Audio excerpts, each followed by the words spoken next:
विनय classes की playlist के लिए आपको यूट्यूब के सर्च में जाना है, ऊपर लिखना है विनय क्लासेज और सर्च करना है। इसमें आपको मेरा चैनल दिखाई देगा, चैनल में आपको जाना है। इसके बाद में यहाँ पर देखो होम वीडियोज़ और प्लेलिस्ट का ऑप्शन है, तो इस प्रकार से आप मेरी प्लेलिस्ट पा सकते हैं। Good morning students, welcome back to my channel Vinay classes.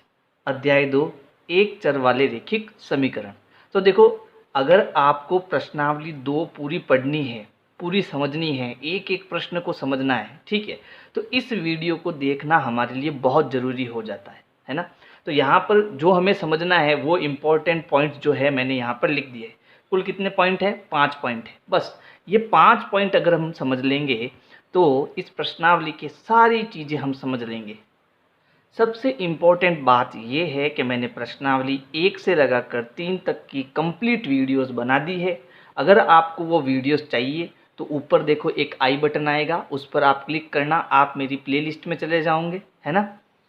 तो चलो शुरू करते हैं। सबसे पहला पॉइंट है चर तथा अचर क्या होते हैं, है ना। तो हमेशा ध्यान रखना कि राशियाँ यानी जो हमारी संख्या है, राशियाँ यानी कि जो हमारी संख्या है, एक तरीके से हम कह सकते हैं संख्या, वो 2 प्रकार की हो सकती है। कितने प्रकार की हो सकती है? 2 प्रकार की। एक तो हो सकती है चर और दूसरी हो सकती है अचर।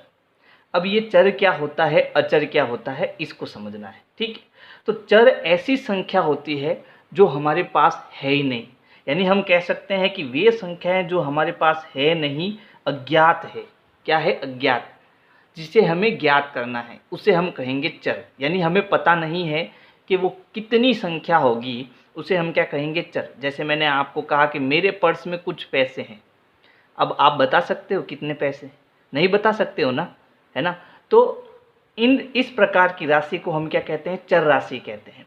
इन्हें हम एक्स, वाई या जेड या फिर टी, है ना, इस प्रकार से लिखते हैं। जैसे मैंने कहा मेरे पर्स में एक्स रुपए है। अब वो एक्स कितने हैं, है ना, वो हमें पता नहीं है। तो इस प्रकार की राशि जो होती है उसे हम क्या कहते हैं? चर कहते हैं। ऐसी राशि जो हमें ज्ञात न हो उसे हम क्या कहते हैं? चर कहते हैं। और अचर किसे कहते हैं? ऐसी राशियाँ जो हमारे पास पहले से मौजूद हो, है ना। जैसे अगर मैं कहूँ 1, 2, 3, 4, 5, यानी जितनी भी संख्या है, जितनी भी संख्या हम पढ़ते हैं वो सब हमारी क्या हो जाएगी? अचर हो जाएगी। तो 100 भी क्या है? अचर। 1.5 क्या है? अचर। 7/9 क्या है? अचर। तो ये जितनी भी संख्या आपको दिखाई दे रही है ना, उन सबको हम क्या कहेंगे? अचर कहेंगे। और एक्स, वाई, जेड, टी, इस प्रकार की जो ABCD में आपकी संख्या आएगी उसको हम क्या कहेंगे? चर कहेंगे। ये हमें ज्ञात होती है और ये अज्ञात होती है। समझ में आया चर और अचर क्या होता है? चलो अब अगला पॉइंट क्या है, देखो।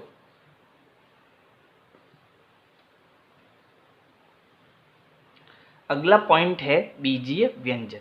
तो हमने क्या पढ़ा? हमने पढ़ा एक तो चर होता है, एक अचर होता है। चर हम किस में लिखते हैं? एक्स, वाई, जेड, ऐसी संख्याओं को हम लिखते हैं।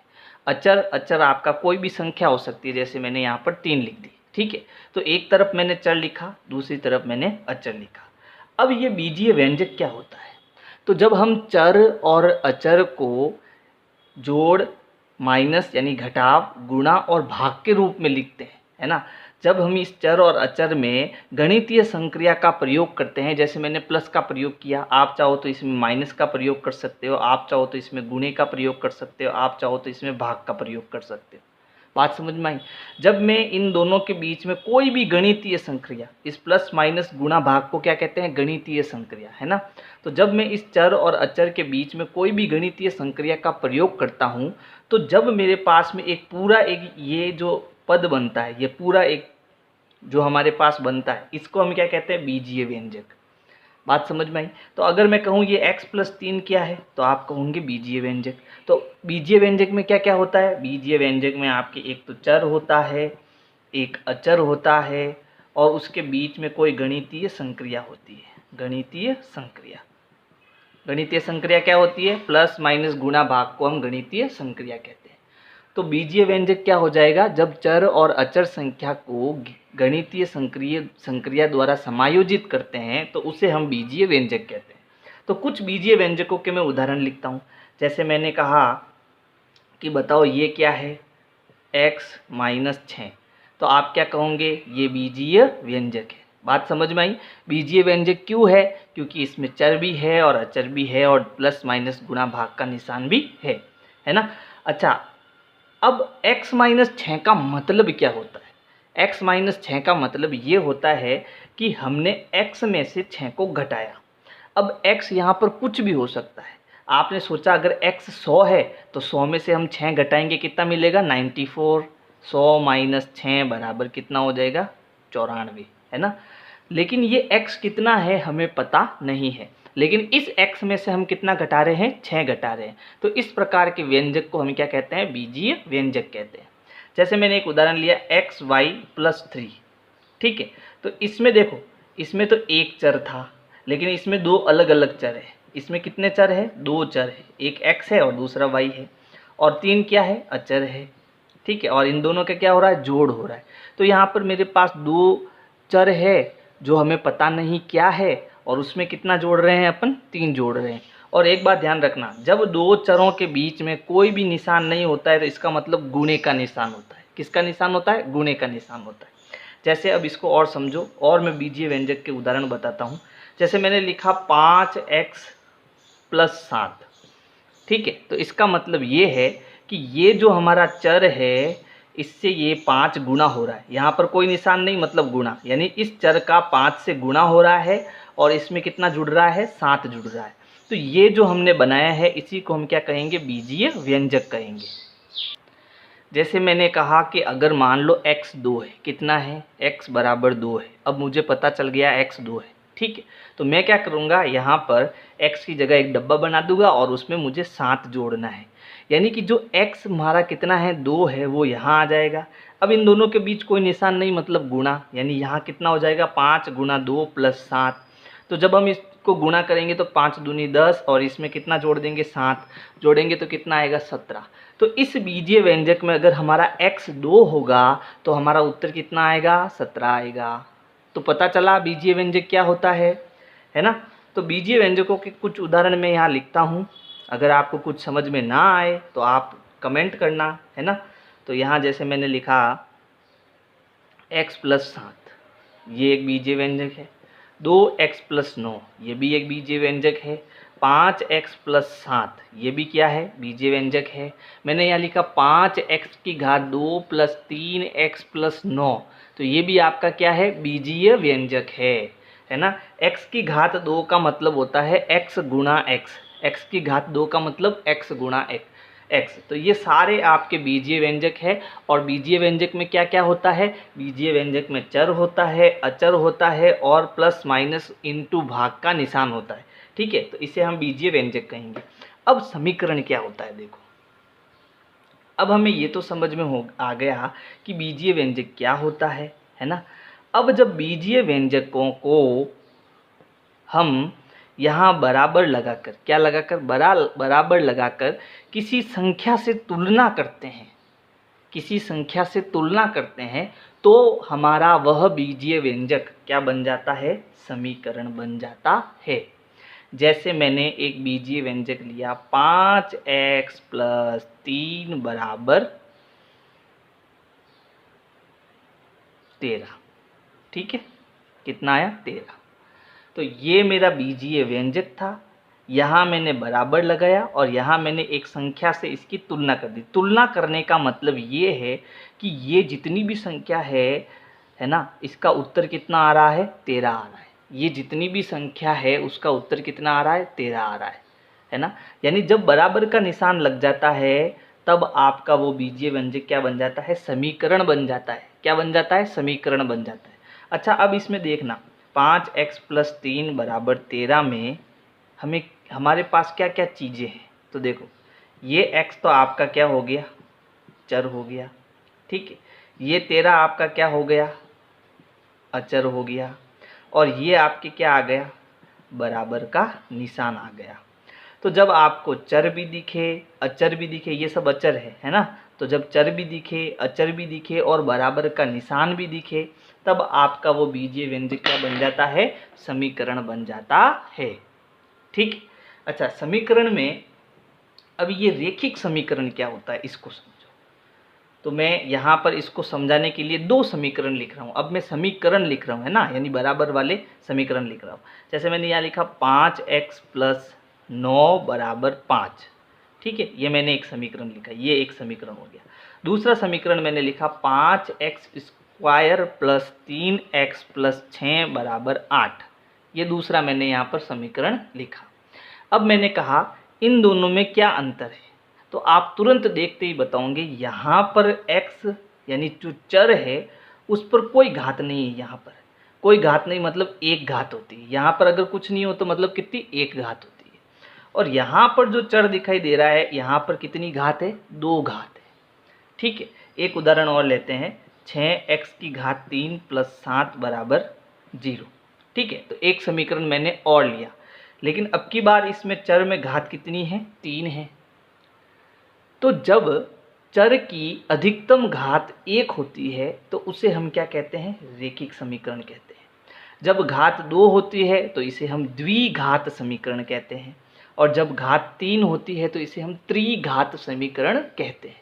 तो हमारे इस चैप्टर में केवल हमें जिस चर में, एक चर में केवल एक घात है, वो समीकरण हमें पढ़ने हैं, और उन्हीं समीकरण को हम कहते हैं एक चर वाले रेखिक समीकरण। एक चर यानी कि इसमें केवल एक ही चर है, वो क्या है, x, है ना। जैसे मैंने यहाँ लिखा x y z + 3 = 9, तो ये भी एक समीकरण है क्योंकि बराबर का निशान आ गया। लेकिन इसमें कितने चर है, 1 2 3, इसमें 3 चर है। जैसे एक समीकरण लिखा y + 7 = 8, तो ये भी समीकरण है, लेकिन इसमें चर कितना है, केवल एक चर है, वो क्या है, y है, ठीक है। तो हमें केवल एक चर वाले और रेखिक समीकरण पढ़ने। रेखिक मतलब इनकी घात 1 है, देखो y के ऊपर कोई घात नहीं, मतलब कितनी घात है, 1 घात है, तो ये रेखिक समीकरण हो गया। तो रेखिक समीकरण किसे कहेंगे, जिसमें चर की केवल एक घात हो। समझ में आया यहाँ तक? चलो, अब हमारा अगला पॉइंट है समीकरण के नियम। तो अगला जो पॉइंट है वो सबसे इम्पोर्टेंट पॉइंट है। अगर आपको वो समझ में नहीं आएगा तो आप कुछ नहीं कर पाओगे, है ना। तो यहाँ पर समीकरण कब बनता है, जब बराबर का निशान हो, ठीक है। अब जैसे मैंने यहाँ पर एक समीकरण लिया, x + 5 = 8, ये मेरा एक समीकरण हो गया, है ना, जिसमें ये आपका क्या है, ये आपका हो गया चर, और ये आपका क्या हो गया, अचर।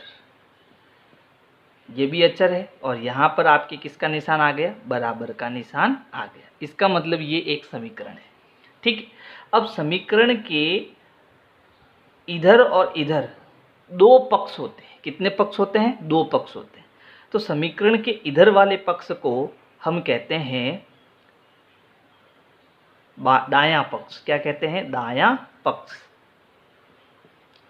और समीकरण के इधर वाले पक्ष को हम कहते हैं बायां पक्ष। क्या कहते हैं, बायां पक्ष। इंग्लिश में हम इसको कहते हैं LHS, और इसको कहते हैं RHS। L का मतलब लेफ्ट, है ना, लेफ्ट। H का मतलब हैंड, और S का मतलब क्या होता है, साइड, यानी कि लेफ्ट हैंड साइड।